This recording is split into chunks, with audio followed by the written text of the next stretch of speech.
Retrouvez Businesswoman avec MAF Pro, l'assurance des artisans, commerçants et professions libérales. MAF Pro, la référence qualité pro.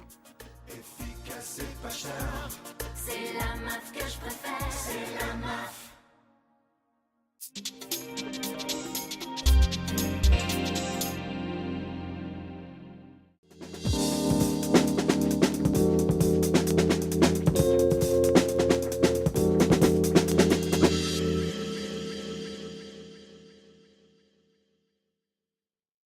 Bonjour à toutes et à tous, merci d'être avec nous sur le plateau de Businesswoman dédié aujourd'hui au statut du conjoint. Alors que ce soit pour un coup de main ponctuel ou parce que pleinement investi dans votre petite entreprise, le conjoint est parfois choisi comme associé et allié d'une aventure entrepreneuriale à part entière.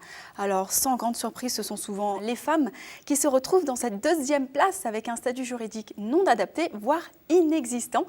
Et pour nous en parler justement, deux femmes, Nathalie Bergère, bonjour. Bonjour Linda. Alors vous êtes co-dirigeante d'une société qui s'appelle Bergère Énergie, une société dans le bâtiment. Tout à fait. Et vous êtes également présidente de la commission des conjoints d'artisans, Oui. spécifiquement dédiée au bâtiment encore. Exactement. C'est pour ça que vous êtes avec nous. Merci d'avoir accepté notre invitation. Également Béatrice Blancard, bonjour. Bonjour Linda. Vous co-dirigez donc un cabinet d'experts comptables avec votre mari. Oui. Vous avez également un statut de conjoint, on va en parler. Oui. Et vous avez également une agence de communication qui s'appelle B2Com. Tout à fait. Alors, quel statut précisément vous avez respectivement choisi toutes les deux et pourquoi ce choix ? Alors moi, j'ai choisi la cogérance parce que déjà, je détenais des parts sociales avec mon mari. Donc, dans le bâtiment, effectivement, il y a 3 statuts. Et pour moi, personnellement, c'était ou conjoint associé ou conjoint salarié, le fait d'être détenteur de parts sociales. Donc ensuite, le choix a été fait, moi, en fonction de mon parcours, en fonction de ma façon de travailler. Et voilà, pour moi, j'étais un vrai partenaire de mon mari, à la fois aussi une gestionnaire pour la partie entreprise administrative, accueil et tout ça. Donc pour moi, j'avais ma place à part entière, d'où ce choix pour moi de cogérance, effectivement, de vrai pilote, copilote en tout cas. Et pour donc Béatrice Blancard ? Donc moi, je suis aussi conjoint associé. Je ne suis pas co-gérante puisque l'expertise comptable étant une profession réglementée, seul un expert comptable peut être gérant d'un cabinet d'expertise comptable. Mais par contre, j'ai vraiment choisi d'être conjoint associé parce que je voulais vraiment garder mes parts, puisqu'on a fondé quand même cette société tous les deux.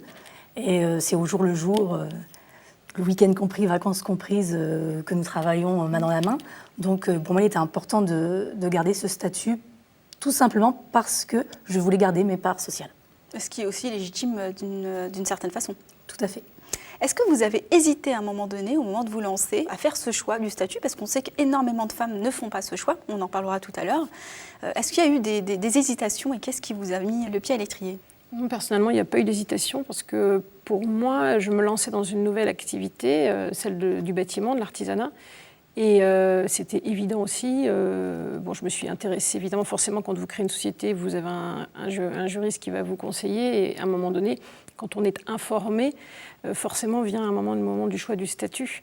Alors pour moi, c'était à la fois une vraie reconnaissance professionnelle. C'était important, je travaille, c'est normal que je sois reconnue professionnellement en tant que conjointe, en tant que femme, et également forcément que du coup j'ai mes droits qui soient garantis, ma protection sociale, tout ce qui peut effectivement en découler. Mais est-ce que ça suppose que ces femmes qui n'ont pas fait ce choix ont été mal informées, voire pas informées du tout ?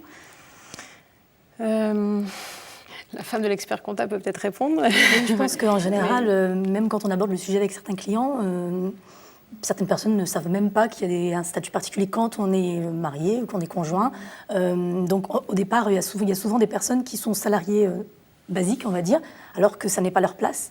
Il faut vraiment opter pour le statut conjoint salarié si on veut être salarié, si on n'est pas associé. Et la plupart des personnes que nous rencontrons ne connaissent pas effectivement cette particularité du conjoint. Et alors, parmi ceux que vous rencontrez justement au sein de votre cabinet, il y a ceux qui ne connaissent pas, mais il y a ceux qui connaissent, qui peut-être font ce choix volontairement ou qui font le mauvais choix. Qu'est-ce que vous avez comme panel de clientèle ? Alors souvent, au départ, les personnes ne connaissent pas du tout ces statuts que sont conjoints associés, conjoints collaborateurs et conjoints salariés. Et quand on les informe, ils font un choix qui va être en général judicieux, parce que de toute façon, on n'a pas vraiment beaucoup de possibilités. Moi, je sais je sais que dans tous les cas, je ne peux être que conjoint associé. Je n'ai pas d'autres possibilités.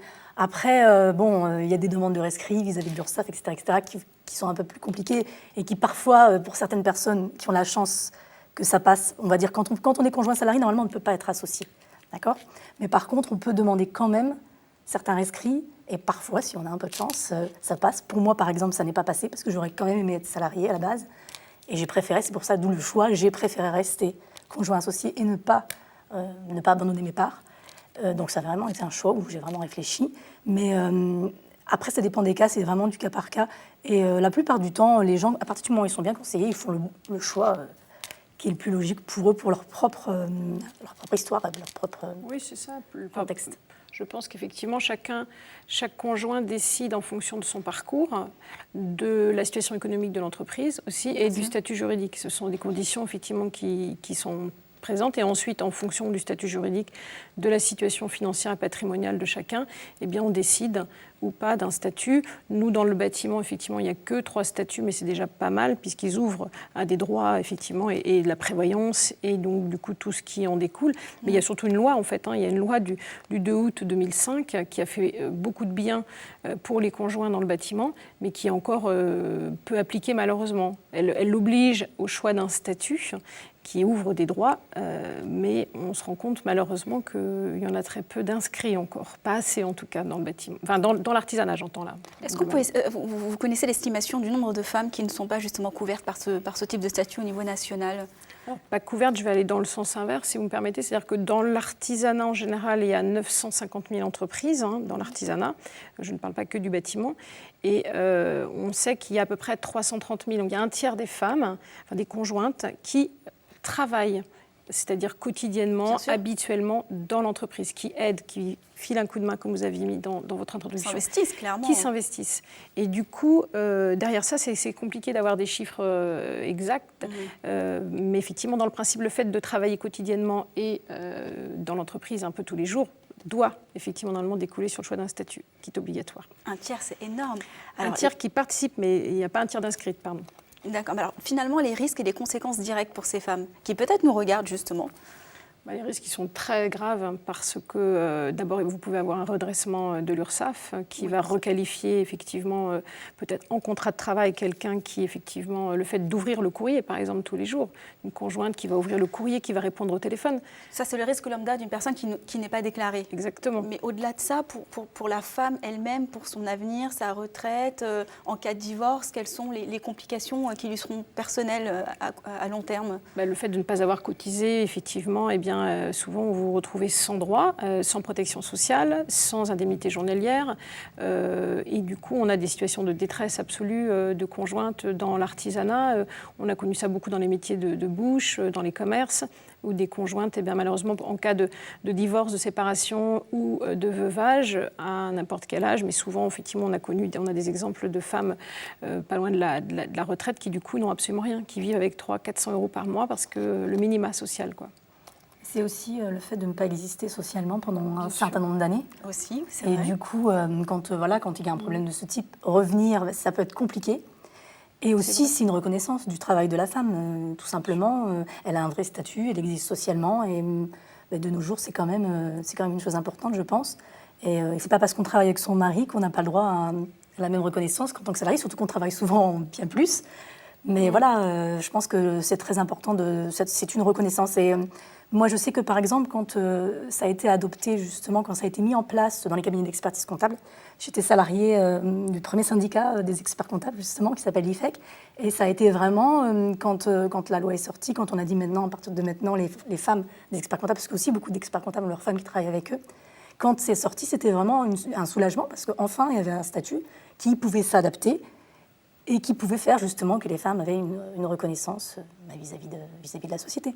Une reconnaissance. Alors on parle beaucoup des femmes, parce que forcément il y a beaucoup d'entrepreneurs hommes, mais là l'émission est consacrée aux femmes entrepreneurs, donc il y a aussi des femmes entrepreneurs. Est-ce que la question se pose aussi pour les hommes ? Le statut donc, s'adapte aussi bien aux hommes qui sont conjoints, Bien sûr. Pour qui la femme est à la tête de l'entreprise ?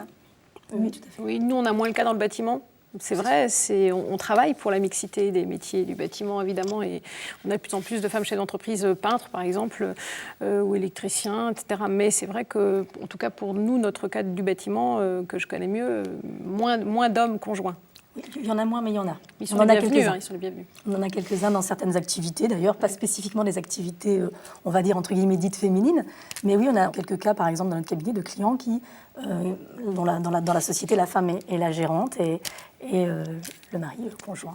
Mais justement, si je peux rajouter quelque chose, Linda, c'est qu'effectivement, on tente en tout cas d'informer le plus possible les chefs d'entreprise, qu'ils soient hommes ou femmes. Parce que le chef d'entreprise qui est informé va forcément proposer le choix d'un statut et va accepter. Alors, aujourd'hui, madame est conjointe d'experts comptables. Malheureusement, dans notre métier, les femmes qui sont informées, qui se forment aussi, donc qui deviennent des gestionnaires d'entreprise, ont forcément à un moment donné une formation de gestionnaire et comptable. Et du coup, ont tendance à ce moment-là à se dire, tiens, est-ce que mon statut est adapté à ma situation? Parce qu'il n'est jamais définitif. On peut toujours changer de statut et le faire évoluer en fonction de ses souhaits et de l'évolution professionnelle. Mais souvent, il y a des conjointes qui, nous en tout cas dans notre organisation professionnelle, viennent vers nous en disant que l'expert comptable souvent à déconseiller, malheureusement.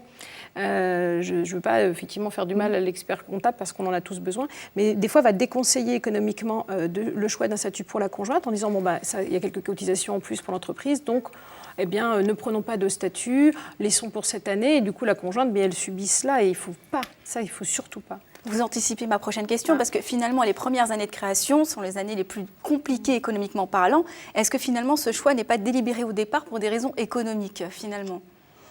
C'est vrai.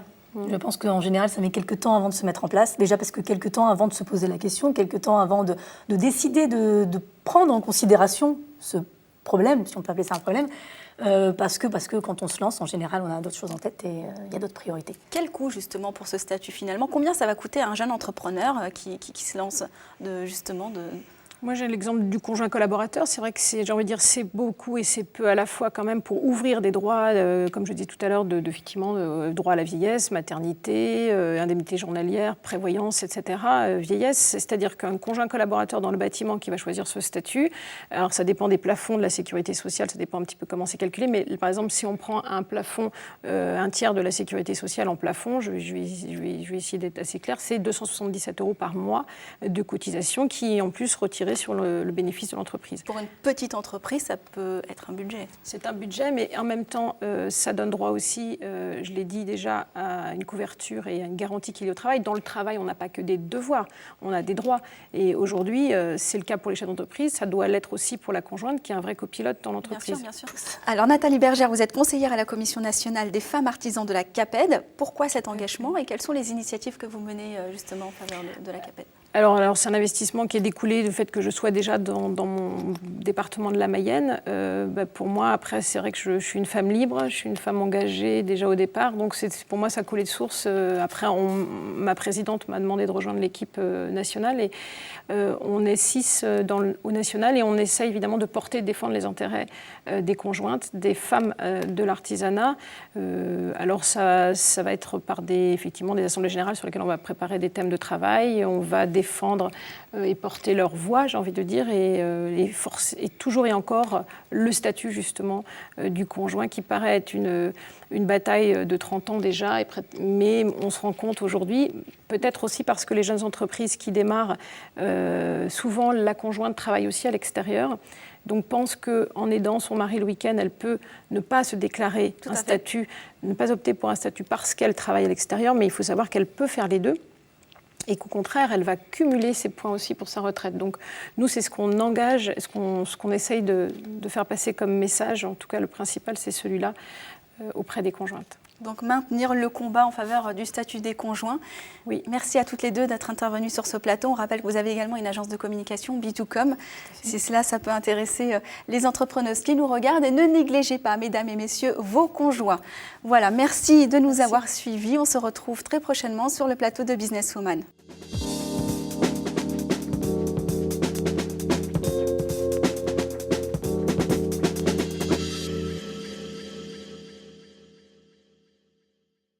Businesswoman vous a été présenté par MAF Pro, l'assurance des professionnels depuis plus de 60 ans. MAF Pro, la référence qualité pro. Efficace et pas cher. C'est la MAF que je préfère. C'est la MAF.